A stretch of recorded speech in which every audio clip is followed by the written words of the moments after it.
Ya mirip kan ya. Nah, Iya. maka teman-teman harus tahu, teman-teman nggak boleh kejar di atas. Teman-teman harus belinya buy on support atau misalkan buy on retracement Lebih waktu mulai bersih. belok, teman-teman beli.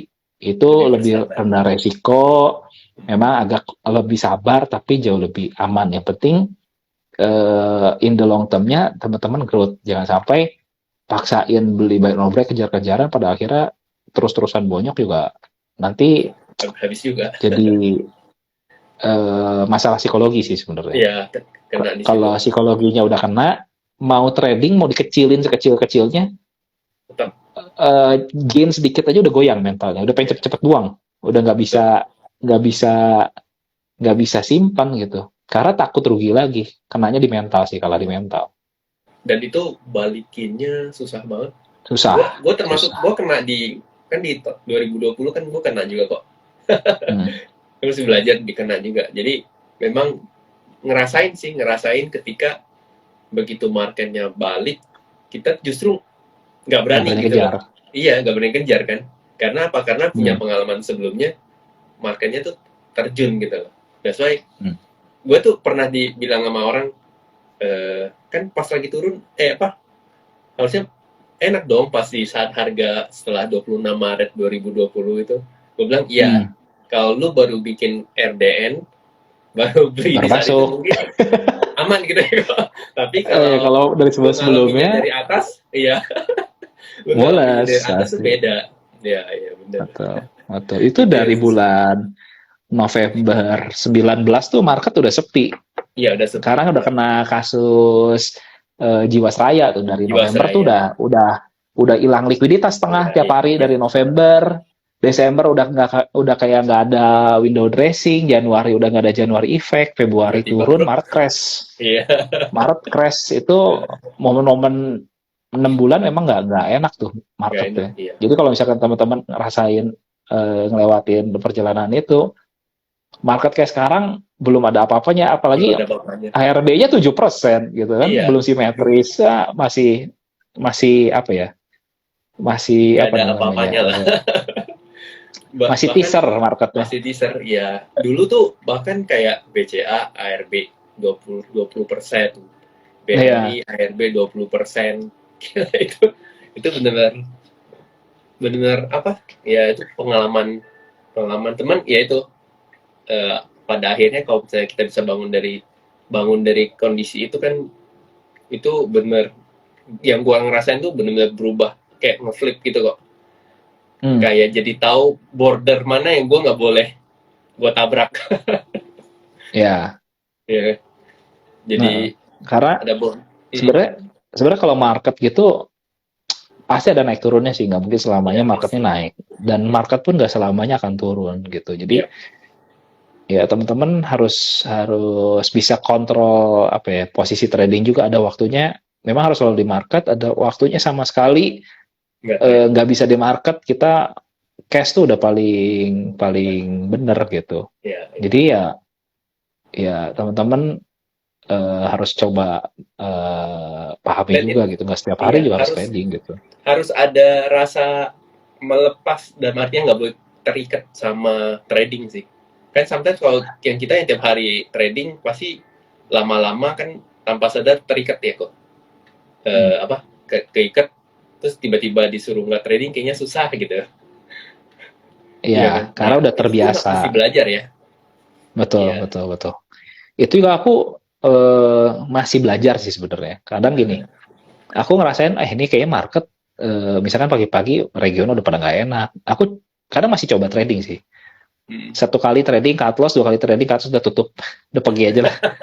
Karena percuma dipaksain, kalau dipaksain kita makin bakar duit, mending cari lain hari aja. Iya. Kalau dulu-dulu kayak nggak ada stopnya terus dicoba terus, dan itu juga pengalaman kan Iya, sebenarnya, kayak pengalaman. gitu-gitu pengalaman gitu, dan memang kalau udah ngerasa nggak enak, better better stop sih. Dan Better kalau stop aku ya. mungkin ya, kalau aku ya mungkin beda orang beda tipe lah. Kalau aku cara paling gampang stop tuh tarik duit dari RDN. Oh. Itu bener-bener stop karena udah nggak bisa diapa-apain kan. Iya, iya, iya. Aku tuh sebenarnya ya punya hoki juga tuh. Maksudnya gini, Maret 20 aku tuh nggak kena. nggak ada posisi. Oh, September yang Anies pun itu aku lagi full cash. oh, Terus yang Jokowi vaksin Prabowo. itu pun aku lagi full cash. Itu lagi full cash juga. Itu menurut aku yang crash-nya agak cepet itu skip semua tuh. Itu Ya, ya. ya ada faktor luck-nya juga sih kalau buat aku gitu. Itu ya kadang gini loh. Maksudnya aku tuh gini tipenya, kalau marketnya naik terus ke atas, aku tuh malah takut udah. Ya, ya, ya. Karena kalau marketnya terus ke atas, ngerinya turunnya cepet dalam, apalagi kalau yang naik marketnya naiknya terlalu cepet.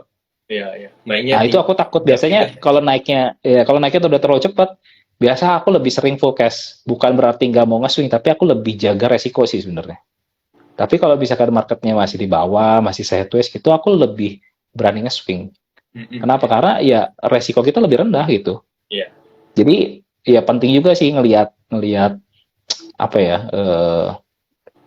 ya IHSG sih menurut aku salah satu barometer yang penting. Mungkin buat sebagian saham nggak pengaruh, tapi sedikit banyak kalau IHSG-nya dalam, Mereka juga mood marketnya hilang, likuiditasnya hilang, iya, iya benar. likuiditasnya langsung hilang gitu.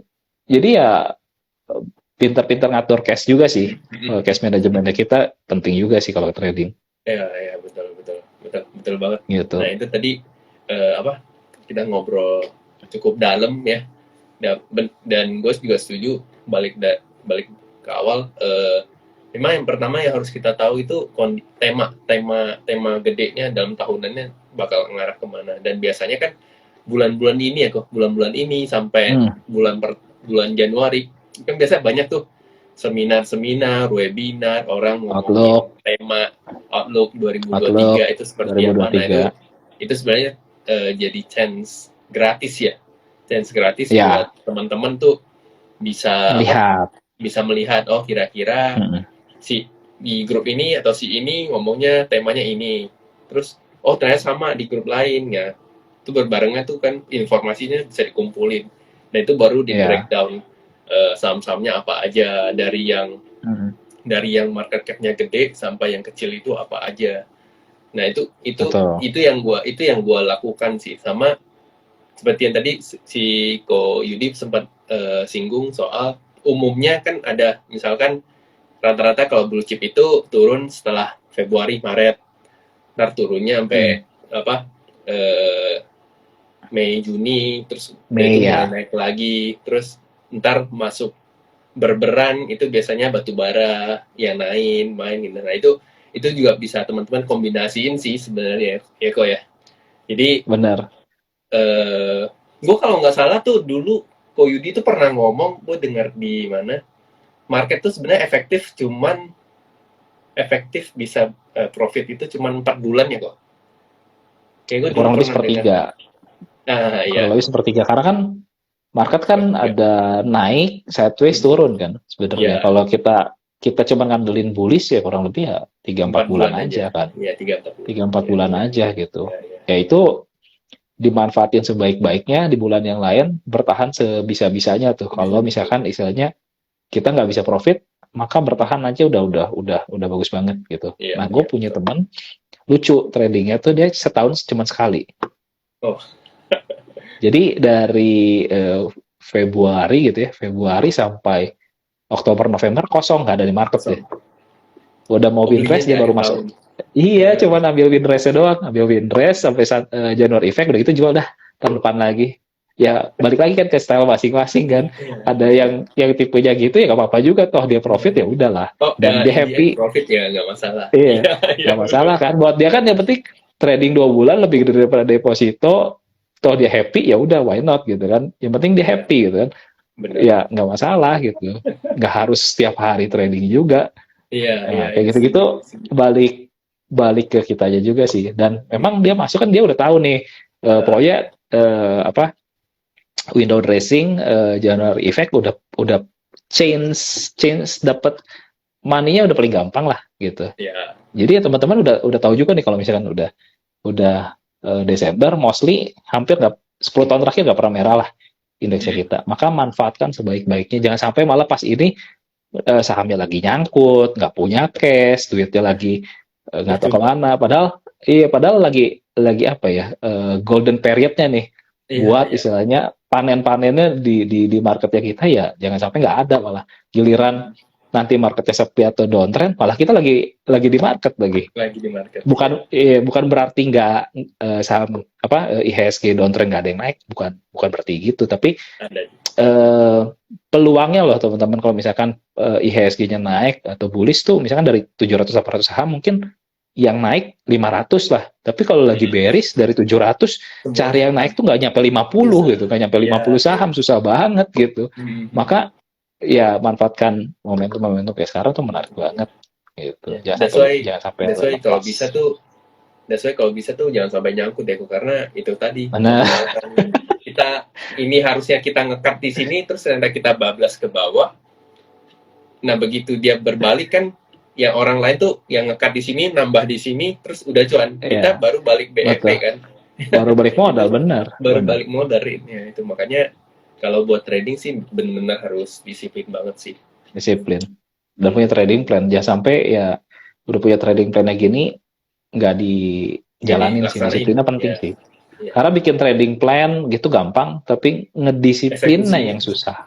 Ya. Ya ngedisiplinnya yang susah. Maka Banyak. penting sih bangun porto dari kecil kan. Ya.